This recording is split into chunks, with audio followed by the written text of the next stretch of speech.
Unbound India के अल्प प्रवास के दौरान झांसी खजुराहो रोड से मिलिट्री कैंट के रास्ते से गुजरते हुए इस सुंदर सी इमारत पर जब नजर पड़ी तो कदम वहीं ठिठक कर रह गए। दूर से इमारत की सुंदरता ने अपने करीब बुला ही लिया। जानने पर पता चला कि ये एक ब्रिटिश कालीन मेमोरियल चर्च है। ये मेमोरियल चर्च नौगांव में स्थित है, जो कि मध्य प्रदेश में है। मगर क्या आप जानते हैं कि नौगांव देश की पहली स्मार्ट सिटी थी, जिसका नक्शा ब्रिटेन में तैयार किया गया था। कभी विंध्य क्षेत्र की राजधानी रहा नौगांव अब मात्र कस्बा बनकर रह गया है। अंग्रेजों ने 1842 में जैतपुर के राजा परीक्षित को हराने के लिए यहां अपनी छावनी बनाई थी। तभी से नौगांव अंग्रेजों की छावनी बनकर रह गया। बहुत ही व्यवस्थित तरीके से बसाया गया था नौगांव को। कभी नौगांव को मिनी चंडीगढ़ के नाम से भी जाना जाता था। मगर विकास की रफ्तार से ये शहर कैसे पीछे रह गया, एक पहेली ही है। कभी अंग्रेजों का पॉलिटिकल एजेंट भी यहां बैठा करता था तथा बुंदेलखंड की 36 रियासतों पर शासन इसी नौगांव से चलाया जाता था। 36 रियासतों के राजाओं के रुकने के लिए 36 हाउसेस और 36 ही बंगले बनवाए गए थे। 192 चौराहों से निर्मित ये शहर कभी भारत के प्रमुख नगरों में गिना जाता था, मगर अब सिर्फ इसके निशान ही बाकी रह गए हैं।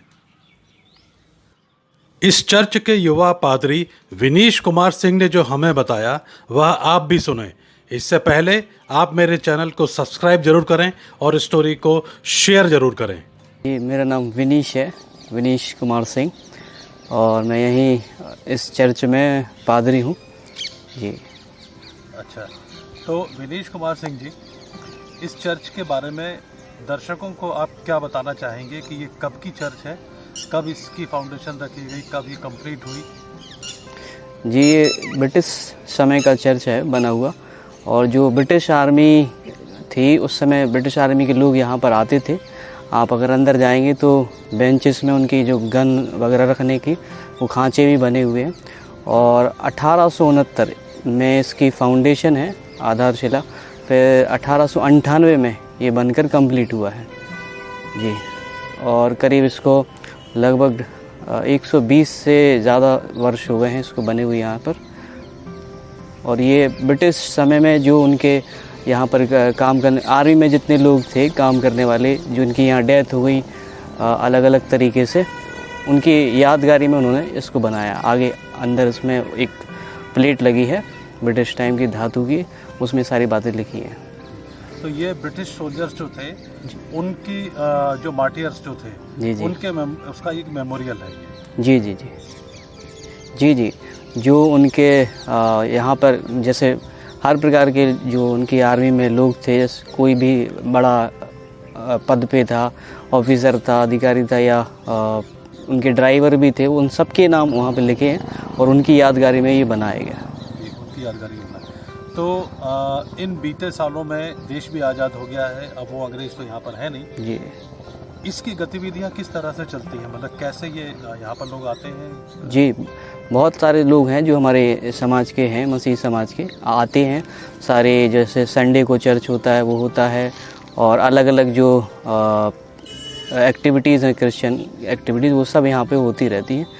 और सब शादी विवाह बाकी सारे इस पूरे प्रांगण में कार्यक्रम भी होते हैं अलग अलग तरीके से, वो सब होते रहते हैं। पहली नज़र में कोई देखता है तो इसका जो आर्किटेक्चर है, जिसकी जो डिज़ाइन है, इसका जो कलर कॉम्बिनेशन है, वो बड़ा अट्रैक्ट करता है।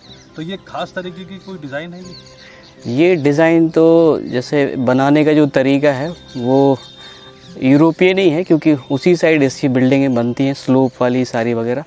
और जैसे जो आप देख रहे हैं पूरा पत्थर का बना हुआ है, ऊपर लकड़ी है, और जो कलर पेंटिंग वगैरह सब ये पुराना जैसा चला आ रहा वैसे ही किया जा रहा है उसमें।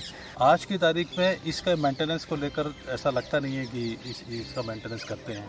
तो आपका मसीही समाज और नौगांव का जो सामान्य समाज है, क्या वो इसमें किसी तरीके की भागीदारी करके और इसको बड़ा खूबसूरत ब्यूटिफिकेशन करके ऐसा कुछ प्लान है क्या यहाँ? बिल्कुल प्लान है इसको करने का, लेकिन हमें थोड़ा सा इसमें अनुमति की आवश्यकता है, क्योंकि अब ये डिफेंस की प्रॉपर्टी है, तो उनसे बात करके उनसे अनुमति लेके ही हम इसे कर सकते हैं। थोड़ी बहुत रहती है, जितना जो रिपेयरिंग करते हैं, मेंटेनेंस है फर्नीचर का, और वाइट वॉश है, इलेक्ट्रिसिटी है, सबका करते रहते हैं।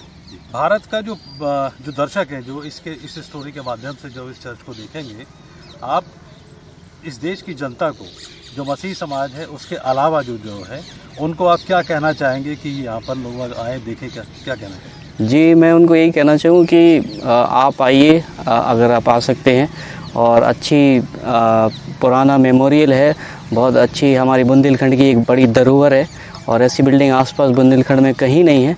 आप उसे आके देखें अंदर से बाहर से, और ताकि जब लोग इसको जानेंगे तो इसका थोड़ा सा विकास भी हो पाएगा, और भी अच्छे से फिर लोग इसे हम उस हिसाब से तैयार करने पाएंगे कि लोग आएँ और उसे देख पाएँ।